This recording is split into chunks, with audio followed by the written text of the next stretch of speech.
Muitos desses imóveis têm problemas relativos a heranças familiares. Estão ainda sob a análise desses processos. Esse assunto é muito pouco falado quando os proprietários falecem. E depois disso, há muitos desentendimentos entre herdeiros. E a forma das pessoas que possuem bens planejarem e realizarem o desejo pós-morte de distribuição desses bens. Nós vamos conversar agora com o advogado José Bonora, que vai dar detalhes de como esse planejamento pode ser feito.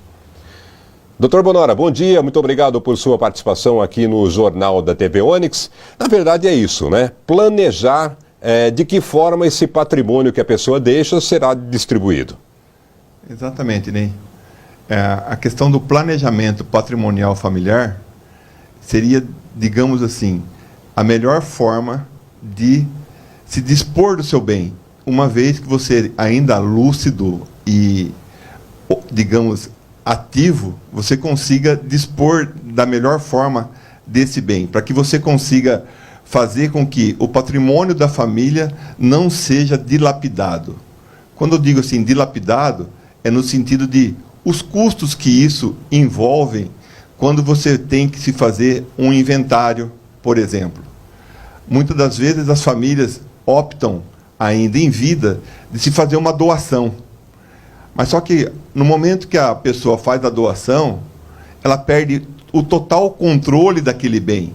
Ela deixa de ser a proprietária, ela passa a ser uma usufrutuária. E para essa função de usufrutuário, você perde uma série de benefícios. Então, essa questão de se fazer o inventário é uma coisa que não é muito da questão do ponto de vista financeiro, não é viável, porque ele acaba dilapidando até o seu patrimônio. Essa é a principal diferença entre fazer um inventário e fazer um planejamento de distribuição de patrimônios, doutor Bonora? Exatamente. A partir do momento que você faz um planejamento, você consegue deixar esse patrimônio organizado de tal forma, estruturada e inteligente, que quando você não estiver mais aqui, esse patrimônio automaticamente já vai estar para os seus herdeiros, e sem custo e sem briga nenhuma. Haja visto, por exemplo, vamos pegar o que saiu na mídia recente, a morte do Zagallo com a questão do testamento que ele deixou.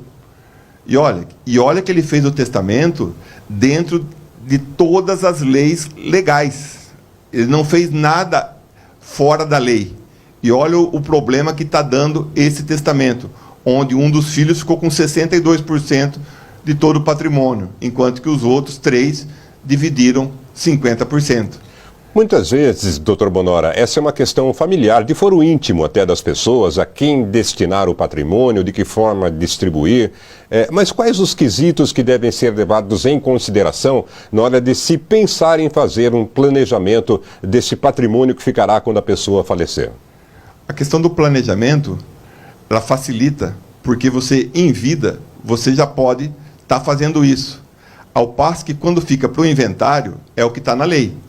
É partes iguais, é o inventário. Quando você faz esse planejamento ainda em vida, é claro que você consegue distinguir, por exemplo, entre os filhos, quem pode estar administrando os bens. Não que ele vá ficar com a maior parte, mas você consegue distinguir quem pode dar continuidade ao patrimônio que você construiu. É uma forma de se eternizar, porque você não vai se desfazer do patrimônio. E o patrimônio vai sempre continuar na família, sendo que vai ter alguém que vai estar administrando, quando você não mais puder fazer isso. Essa é uma das grandes vantagens. Por exemplo, a questão de deixar filhos menores, você já colocar ele dentro de um planejamento.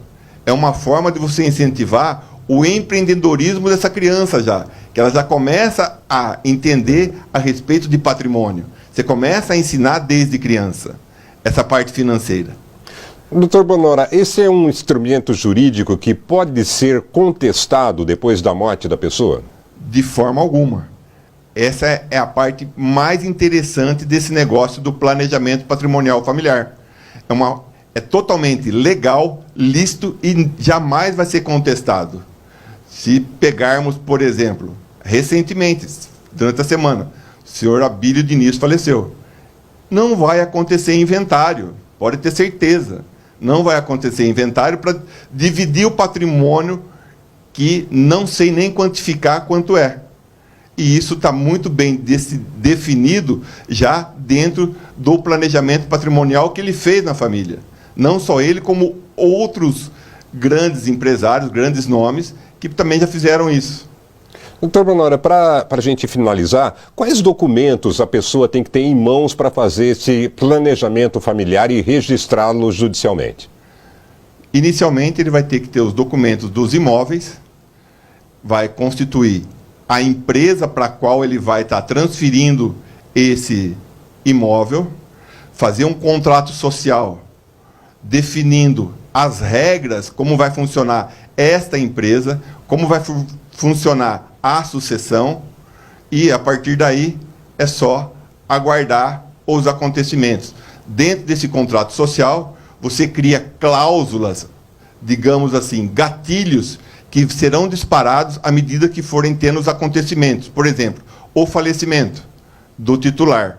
Quem assume? Já está definido isso, não vai ter uma eleição, não vão procurar quem vai ser, porque já definiu isso em vida. Esse é o documento que vai ser válido e não tem como ser contestado.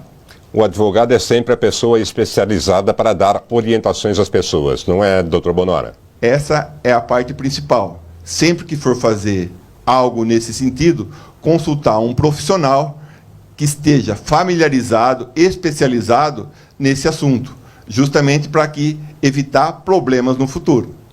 Doutor José Bonora, advogado, muito obrigado pela sua participação aqui no Jornal da TV Onix e um bom dia. Bom dia, Enei.